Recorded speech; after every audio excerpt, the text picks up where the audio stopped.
Your fingers are touching it right now. Not the ends, the part closer to your scalp, where the strands are softer, finer, almost invisible against your skin. Run a hand through it. On your head, it's a thick, insulating mat. On your arms, it's a whisper. On your face, maybe coarse and wiry. In some places, it never seems to stop growing. In others, it's gone before you even notice it was there. This isn't a design flaw. It's a biological conversation, one that started millions of years before you were born. And the first thing you need to understand is that your body doesn't grow hair. It grows at least 6 completely different substances, each with its own ancient, urgent message for the world. The silken strand on a baby's head and the rough curl in a grown man's beard are as different as a feather and a scale, born from the same skin. We just gave them all the same name. But for over 99% of human history, this wasn't an academic curiosity. It was a matter of life, death, and love. Your ancestors' survival, and therefore your own existence, depended on getting this strange, patchy fur coat exactly right. One wrong move in this genetic recipe, and the story of humanity would have been written in fossils, not in you sitting here today. To see why, you have to go back to a place that feels utterly alien now. A world where your body was the only shelter you had. The sun over the African savanna 2 million years ago doesn't feel like the sun you know. It is a physical weight, a hammer of pure heat pressing down on the dry grass. There's no shade for miles. A lone figure moves through the golden stalks. Not an ape, not yet a human, but something in between. Homo erectus. And she is naked, not hairless. Covered, in fact, in a layer of fine, dark hair. But compared to the dense, shaggy pelts of the chimpanzees in the distant forests, it's practically nothing. Her skin, dark with protective melanin, is exposed. And she is walking, not for a minute or an hour, but for the entire day. This is her breakthrough, endurance. While predators sleep in the heat, she is moving, tracking herds across the open plain, walking them to exhaustion under this brutal sun. Here is the first great puzzle of human hair. We are the only primate, the only mammal of our size, that abandoned a full fur coat for this strange, sparse covering. Every other animal in that scene, the lions in the thicket, the antelope grazing, wears a thick layer of insulation. Why would we throw ours away, right when we were leaving the shade of the trees for the most sun-scorched landscape on Earth? The old answer was simple. We got hot. Running made us overheat, so we lost the fur to cool down. But that story has a hole you could drive a herd of wildebeest through. Because getting rid of fur in a hot, sunny environment is, biologically speaking, insane. Fur isn't just insulation against heat. It's a barrier to heat. It's a sunshade. A lion's fur protects its skin from direct ultraviolet radiation. Shedding your fur under that sky is like taking off your hat at noon to put on sunscreen. It gets the logic backwards. So the loss of our fur wasn't about getting cooler. It was about getting wetter. The real evolutionary innovation wasn't naked skin. It was what lay beneath it. A revolutionary cooling system built on a network of sweat glands unlike anything else in the primate family. We became leaky, porous, walking evaporative coolers.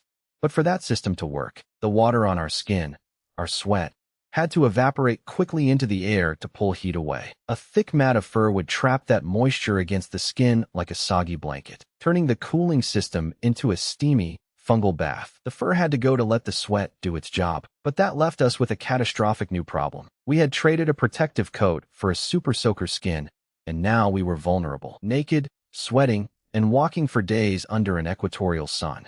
Our dark skin helped block radiation, but it absorbed heat. Our bodies were 70% water, and we were spinning it freely, dripping it onto the dust. We were thermodynamically brilliant and ecologically fragile. A single sunburn over enough of the body could be a death sentence. Infection, fever, incapacitation. Dehydration from constant sweating could kill in hours. And at night, when the savanna temperature plummeted, we had lost our built-in blanket. This was the tightrope. Our survival strategy was a masterpiece of thermal engineering that also made us shockingly delicate. And this is where the story of human hair changes. Because we didn't just lose hair, we started to regrow it, strand by strand, in the most specific, strategic places, as if our bodies were solving a series of urgent, separate equations. The first equation was the sun, the top of the head, the one place consistently perpendicular to the sun's hammer stroke, needed a shield. So hair grew back there, thickly, densely, but in a unique way. It coiled and matted into a spongy, springy layer. This wasn't sleek animal fur. Its structure created a trapped layer of cooler air next to the scalp. while the dense topside absorbed and dissipated the solar heat before it could reach the skin. It was a thatched roof, grown directly from the body. For a baby, whose skull is thin and brain is developing, this roof was so vital that in some populations it grew in before birth. That soft baby hair is literally a sun helmet, grown in utero. The second equation was the cold. At night, heat radiates away from the body fastest from the surfaces with the best view of the cold sky, the top of the head again, and the neck.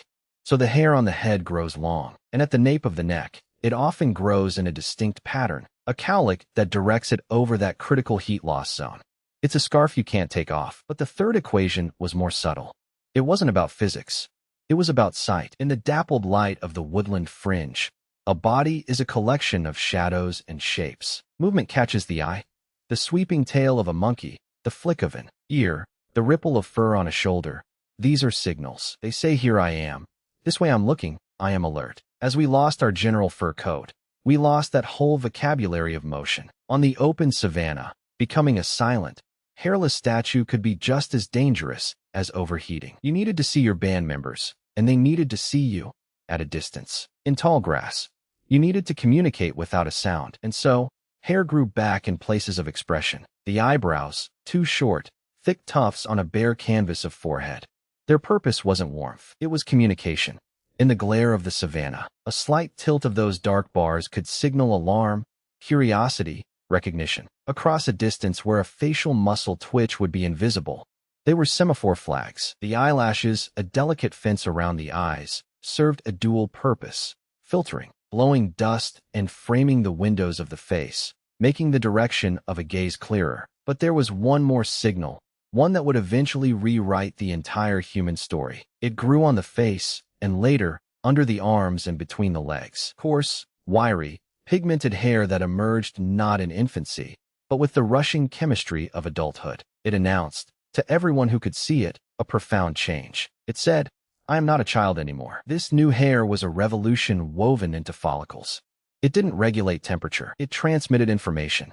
And the information was about sex, maturity, and social bonds. In the tight-knit bands of early humans, recognizing who was an adult was a matter of survival and social stability. A face adorned with a beard, or a body with coarse underarm hair, was a walking, breathing public bulletin. It signaled sexual maturity, the surge of hormones that marked a transition from child to potential mate. In a world without language as we know it, this biological billboard prevented catastrophic mistakes. That awkward stubble your body sprouted during puberty is the direct descendant of that ancient, unambiguous broadcast. But this created a new and bizarre problem. If this coarse hair was so important for signaling, why didn't we cover ourselves in it? Why is it relegated to specific, hidden patches? The answer lies in a silent war that has been raging on your skin since you were born. A war against creatures so small, you've never seen your enemy. Parasites. Lice, mites, ticks, fleas. In the ancestral world, these were not annoyances. They were vectors of disease, causes of open wounds, and relentless drains on precious energy. A thick, uniform coat of coarse hair would be a paradise for these creatures, a dense, warm forest to live in. We needed the signal, but we couldn't afford the infestation. So the human body engineered a compromise of breathtaking specificity. It grew this signaling hair in select locations, and then made that hair itself a defense. The coarse, curly texture of pubic and underarm hair is not an accident. Its springy, dense structure acts as a physical buffer. It reduces skin-on-skin friction during movement, preventing chafing, and the micro tears that let infection in. More importantly, that very texture helps to wick the odorless chemical signals of attraction your body produces away from the skin and into the air, amplifying the message. But its curl also creates a less ideal environment for certain parasites. It was a targeted solution. This reveals the true twist in the human hair story. We didn't just evolve different types of hair for different jobs. We evolved different life cycles for each one. Consider the hair on your head. It grows for years, relentlessly. It has a long, active growth phase. This makes sense for a permanent sunshade and heat-retaining cap that you need every single day. Your eyebrows and eyelashes, however, have a much shorter growth cycle. They reach a predetermined, functional length and then stop, holding that perfect, communicative shape for weeks, before finally falling out and resetting. They are trimmed by your own biology. But the body hair on your arms and legs, it exists in a state of near-permanent rest. The growth phase is so brief. The hair emerges fine and short, and then essentially pauses. It is vestigial, a whisper of the fur coat we left behind, a placeholder your genome never bothered to fully erase. It is a fossil in real time. And then there is the hair of illness, when a sudden, terrible cold sweeps over you, or a wave of fear tightens your gut. The tiny muscles at the base of your fine body hairs contract. You feel it as goosebumps. For a furry mammal, this reaction fluffs up the coat, trapping a thicker layer of insulating air against the skin. For you, it does almost nothing. But the circuitry remains, wired into your brain's most ancient alarm systems. That chill down your spine is a ghost signal, meant to puff up a fur coat. That vanished 2 million years ago, which leads to the final and most profound equation our hair had to solve. It wasn't about survival of the body. It was about survival of the bond. Look at a human newborn. It is the most helpless creature in the animal kingdom. That baby's head, however, is often covered in a downy, impossibly soft layer of hair. And across cultures, in moments of tenderness, an universal human gesture emerges, the gentle stroking of that hair. A mother runs her fingers over her baby's scalp. This is not merely cultural. It is physiological. The gentle stimulation of those fine hair follicles triggers a cascade of calming neurochemicals in the infant, lowering heart rate and stress hormones. For the parent, the tactile sensation triggers oxytocin release, the hormone of bonding and care. That baby hair is not just a sun shield. It is a tactile interface for love. In a species where raising a child requires an immense, multi-year investment, this subtle tool helped ensure that investment was emotionally unbreakable.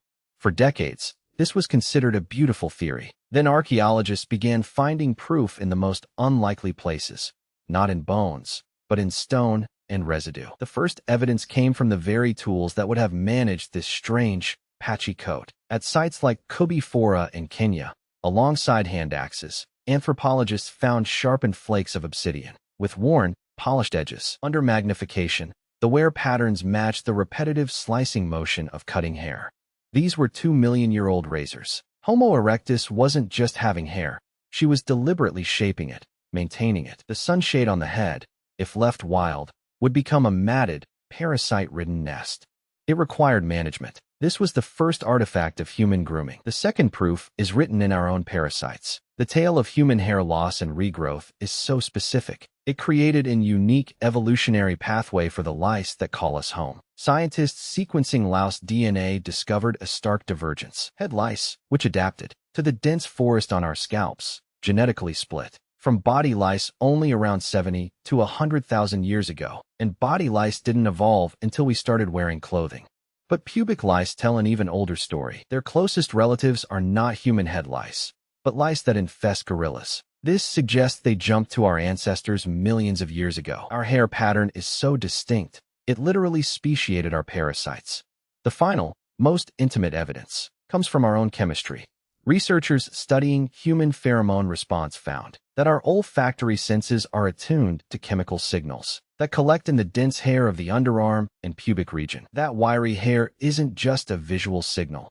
It is a diffuser for an invisible, chemical language we have largely forgotten how to speak, but that our brains still, faintly, understand. Which means the legacy of this ancient strategy is sitting quietly in your body right now. The receding hairline you might fret about is a direct, if unintended, consequence of that evolved sunshade. The hormones that activate those coarse adult signals can, in some genetic recipes, also slowly shut down the lifelong growth phase of the hair follicles on your scalp. That male pattern baldness is, in a cruel twist, a side effect of the very system that made your ancestors recognizable adults. The goosebumps that rise when you hear a perfect piece of music are that same ancient alarm system hijacked by emotion. The chill is not from cold or fear, but from awe. Your sympathetic nervous system is being flooded by a beauty it cannot comprehend. So it defaults to its oldest program. Contract the hair muscles. And that instinct you feel to run your fingers through the hair of someone you love is not random affection. It is the persistence of that primal bonding technology, triggering the quiet release of chemicals that say you belong here. You live in a world of permanent shade. You wake under a ceiling, walk under roofs. The light that touches your hair is fluorescent, a spectrum stripped of its informational richness. You wash away the oils your body so meticulously produces, with chemicals designed to leave no scent at all. You shave, wax, and trim, the very signals your biology spent millions of years refining. You have not abandoned the conversation. You have put it on mute.